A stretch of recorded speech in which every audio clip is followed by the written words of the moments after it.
We've got 4 or 5 really, really cool products to show you. I'm sure you've heard about some of them or even talked to us about some of them. This is a really, really big time for us.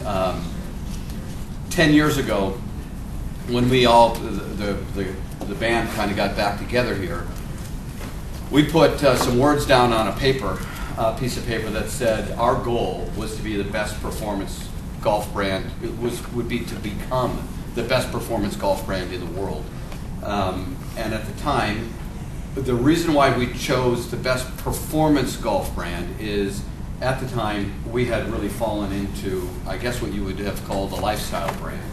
And whether it was orange paint or fire soles or goofy looking on, whatever, it was product that was really designed to really set itself apart at point of sale.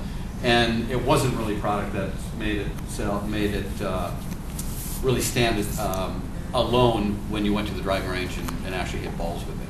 We invested at the time lots of money to make the product look sexy, but there really wasn't a lot of substance behind it.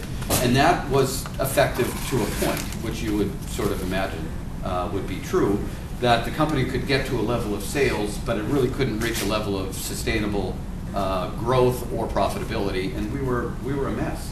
So for us to decide to go from a lifestyle brand to becoming what we hope to be someday, the best performance golf brand in the world, was, I mean, it was a big step. It was something that none of us really even knew if we could do.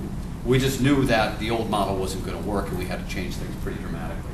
So we started with product first, and Benoit and myself and our teams started working on creating products that the very best players in the world would choose over any other. And obviously we started first with metalwoods, a company that brought the metalwood really to prominence worldwide. It was TaylorMade. We felt like we had to own that first. If we didn't have the best performing metalwoods in the marketplace, we knew the dream would die immediately. And so we started going down the path, and we started with 300 series and then went to 5, and then sort of all hell broke loose with the R7, and here we are today with market shares now in the US of about 40% if you add in all the points of distribution. That means 4 out of every 10 metalwoods sold are brand TaylorMade. Our next closest competitor, Callaway, is less than 2 out of every 10 sold. So we're doing awesome there.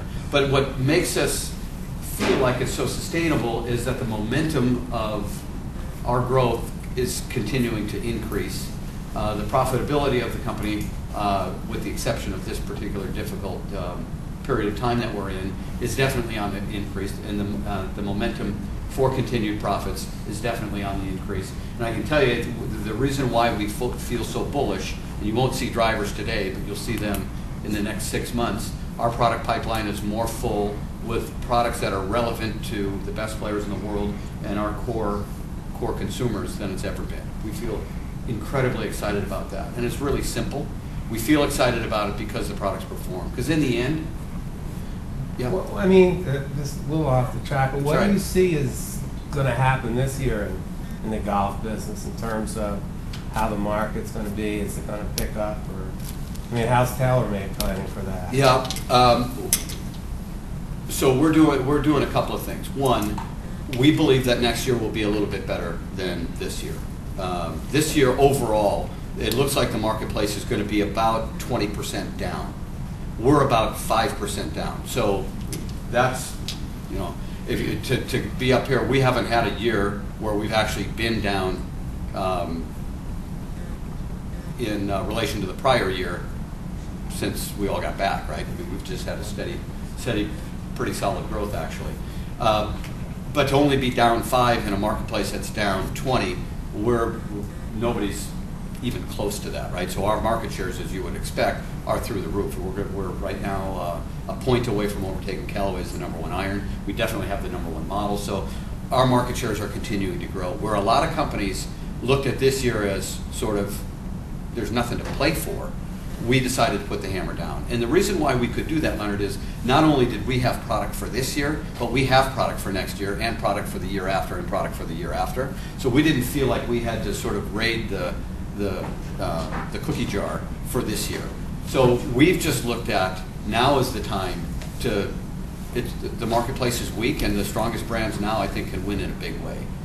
So we've continued to invest. We've continued to sign more players and just become even more relevant, I think, than our competitors. I think next year the business will be a little bit better, but I don't think we'll pick up. I think we'll pick up somewhere between 25% and maybe as much as 40% of what we were down this year will come back. You know, and the rest of it is how quick does the consumer come back? And right now, you know, you read all the same newspapers and articles that I do, I'm sure. Nobody knows for sure how quickly they're going to come back. There definitely are signs of life right now, but it ultimately is, you know, our golfers going to go back and start spending money. We don't know how quickly that's going to come back. We're going to keep pushing forward harder than we ever have, that's for sure. And you're going to see it with the way we promote our products, the way we price our products. You know, we're just going to be super, super aggressive. We've got competitors now, I think, getting to the point where they're desperate and they're doing some really stupid things, in our opinion. So we feel like we're in a good position. Anyways, sort of enough about you know, some of the stuff that's going on in the marketplace. It's unfortunate. We don't like to battle that way. In the end, does the product perform or not perform? And the consumer and the golf professionals, the touring pros, ultimately have a decision to make. And overwhelmingly, they've chosen to play TaylorMade. So we're excited about that. Big opportunity for us in irons, and we committed to a much more streamlined iron strategy a year ago. A year ago, as we stand today, a year ago today, we were 13.9% market share in irons in the U.S. Today, we're 21.1%. So that'll give you an idea of what's happened in a very, very difficult year.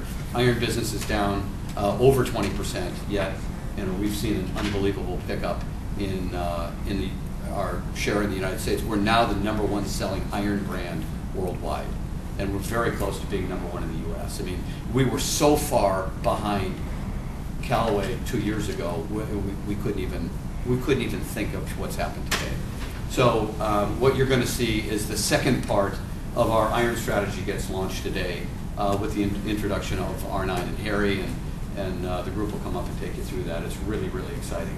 But again, we committed to making the products perform at a different level and bringing technology and innovation to the products in a way that made sense to our customers, the core golfer. And ultimately, they vote with their wallets, and right now they're voting for us. We looked at, to try to be the best performance golf brand in the world and to move away from lifestyle, we felt like we had to dominate in drivers, in fairway woods, in rescues, and we are dominating in all those categories. We thought we had to be the #1 iron on tour, and we're neck and neck with Titleist right now for that. We think that's really important as a validation to our technology and performance. We knew we had to have the best wedge, we knew we had to have the best putter, and we knew we had to have the best urethane tour golf ball in the marketplace. And the reason why we're so excited to be here and show you the products that we have today is, I think for the first time in our own building, in our own four walls, that we can look at each other and say, you know what, we do have the best driver, we do have the best fairway, we do have the best rescue, we do have the best iron, we do have the best wedge. You're going to see a new wedge that I think will blow you away. We do have the best tour golf ball on the planet. That's believe me, I know how ridiculous that sounds, coming from somebody that has TaylorMade on their shirt and not Titleist, but we're going to show you today that we do have the best golf ball. It'll take a while for that to get out of the building, but it's got to start somewhere. And we believe, and we'll prove to you today, that the best golf ball on the planet comes from TaylorMade. That's a big deal. And I think you've seen when we've brought new technology to putters, what can happen with Spider and some of the things. You won't see a lot of activity until January with putters, and you won't see anything new in drivers until January from us. But we've got really, really cool stuff. So we're excited about the future. We're excited about what's available to us in added performance. Again, a lot of people talk about the USGA and how difficult the USGA has been with regulations and the R&A as well, and try to limit how far the golf ball goes. There's all kinds of things available to us today. There's all kinds of performance gains. There's all kinds of yardage gains left. You'll see more and more of it really over the next 6 months. So it's a really, really cool time to be in the position that we're in. And I think ultimately for somebody that plays golf and loves the game, the equipment on the horizon is just going to get better and better.